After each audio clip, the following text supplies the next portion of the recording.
see you guys in the dark.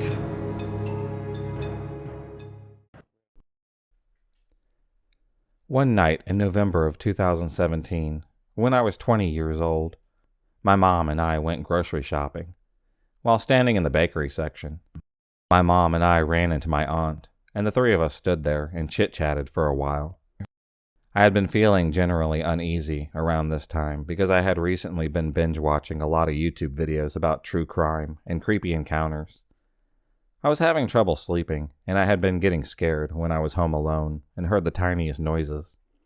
Due to this uneasiness, or paranoia, I guess, I was very alert and on edge in the bakery at my grocery store. I stood with my back to the bagels and kept an eye on everyone walking past me, as my mom and aunt had shared stories. Nobody seemed suspicious until I caught the eye of a prematurely balding man. He looked like your average mid-30s brawny neckbeard kind of guy. I remember thinking to myself, God, he's kind of creepy looking, isn't he? As he walked through the produce section into the bakery, but then I started to feel bad. Chill out, you're just being way too judgmental, I told myself, going so far as to even smile at him out of sheer guilt. He's probably staring at you because you're staring at him. He's just glancing on his way by. He's going to forget about you the second that he takes his eyes off of you, right? Wrong. I completely forgot about this experience for a few blissful, ignorant months. Then in January, I received a message request from an old friend that I'd lost touch with. My long-lost friend was the first of many to reach out, saying that there was a lot of buzz on the Facebook about a local sex offender who had been taking pictures of young women with their hair that he deemed pretty, some in their early 20s like me, some well below the age of 18, and posting them on a picture-sharing site. I don't know exactly how, but his online album stocked with, and I'm not exaggerating, thousands of these pictures. They had been found, and a bunch of screenshots were being plastered all over Facebook to raise awareness. My old friend saw a few pictures of me, standing against the bagels, flanked by my mother and my aunt, my long hair hanging down in post-French braid waves. I felt sick to my stomach when I saw the screenshots. I told my family about what I'd just found out. My brother immediately called the police to report it. As he was talking to an officer, I received more screenshots, this time of the creep's sex offender registry page. He was the man from the grocery store, the man that I was initially unnerved by, the man that I felt guilty about, the man that I had smiled at. When my brother got off the phone with the police, he told us that they had been flooded with reports all night. While sympathetic, the policeman that my brother had spoke with said that there was nothing that they could do, as the creep was legally within his rights to take those pictures of us out in public.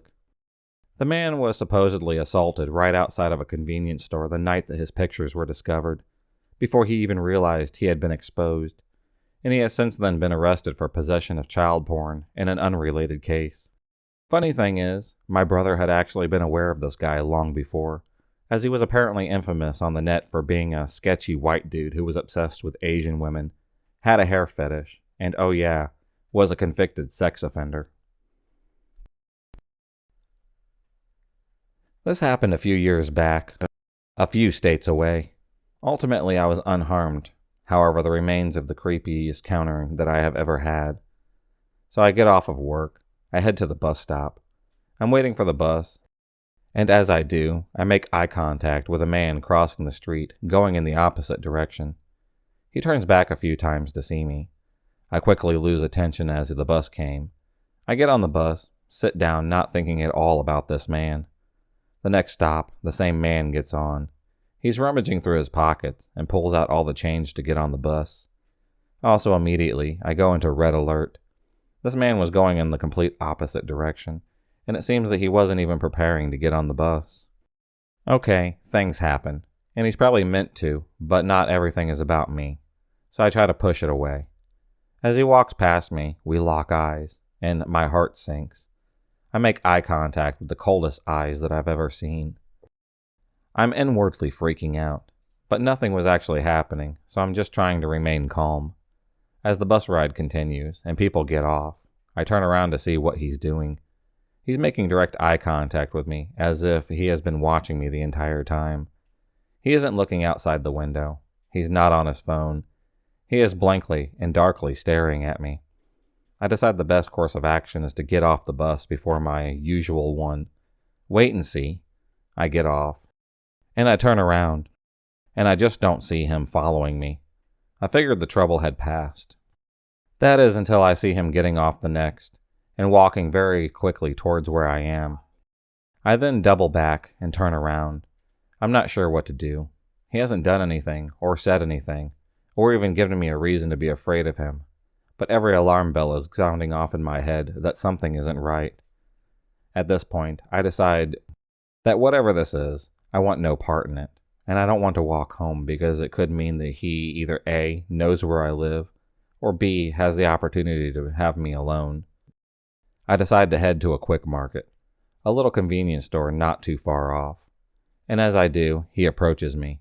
"Hey, shorty." He makes it as if he is going to show me something. I turn quickly and begin calling 911, and as I'm describing what's going on, I am clearly distressed. I was crying, and I was trying to evade him and calling the police. Once he sees me calling the police, he backs away, far enough that I initially think that he left completely.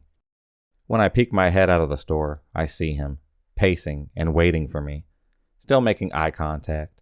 I felt like a trapped animal about to be slaughtered. Other people start noticing, both me crying and him pacing outside waiting for me. A woman asked me if I was okay, and noticed this man was stalking me. He moved further away, out of sight, hiding behind a bus bench so that I couldn't see him. But he was still there, like a predator, pacing, watching, pacing, and watching. Anyways, eventually the police came, stopped him, and they took his information down. But since he didn't actually do anything, they couldn't arrest him. I went home and sobbed. While nothing happened, and I'm still not sure what he wanted to say or show me, I have no doubt that it was with ill intention. It's taken me a while to process it, but I'm so happy that I listened to my instinct. This happened last year when I, who happens to be female and 24 years old, was visiting my mother. My neighborhood is known for being safe, or at least that's what my family thought. We've got problems with neighbors on both sides of the house. We live in a small town that has been growing due to the university that was built in here. My mom lives across the street from the university because she teaches there. Our house has 2 floors, and my room is on the second. The window is right in front of our house, so you can see the street from it. Every night from around midnight, when I start to go to sleep, I heard dogs barking and growling. Whenever I would go to the window to see why they are barking, I couldn't see anything.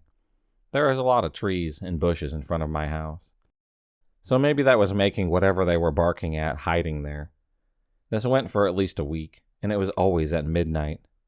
This night I was having trouble sleeping, so I was video chatting with my boyfriend. At midnight, my dogs were barking like crazy. I was sitting right in front of my window and couldn't see anything unusual, but I felt a weird vibe, like I was about to discover what was happening on my front yard and scaring my dogs. I turn off the lights and stay still, watching the streets in a placement that who was outside couldn't see me. My boyfriend was still chatting with me, saying that maybe it was a fox or a raccoon because there's a lot of wildlife around where my mom lives, but I knew that it wasn't an animal. I stayed there for a long time.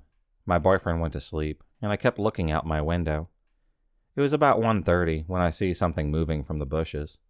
It was a man wearing all black, crouched right behind the bushes. My body froze, and I didn't call my mom to see it. I've already told her about my dogs going crazy in our front yard at the same time every night. But like my boyfriend, she said maybe it was just an animal. So I was there looking at him, and he couldn't see me. He started moving, but he was still bent over so that no one could see him. But as I was on the second floor, I could see him just fine. He crawled with his back right next to our fence until he reached the neighbor's gate. Right inside that gate was a parked car. What happened next was really fast. He lit up a Molotov cocktail, tossed it in the car. That car went up in flames like crazy, and I finally called my mom to see what was happening. He ran like a feral cat, so fast down that street. My mom was calling the police, and then the firemen, but as they got there, the man was long gone. The next day, my mom got a call from the police officer that came the night before, telling her that they arrested the man that did that. He was trying to convince his ex-wife, who happened to be our neighbor, to get back with him. He said that he would make worse things happen if she didn't get back with him. After that, she moved out in a week. We never really talked to her, so I don't know any more details. I'm happy that he got arrested. I'm sad I only managed to do something after he set her car on fire.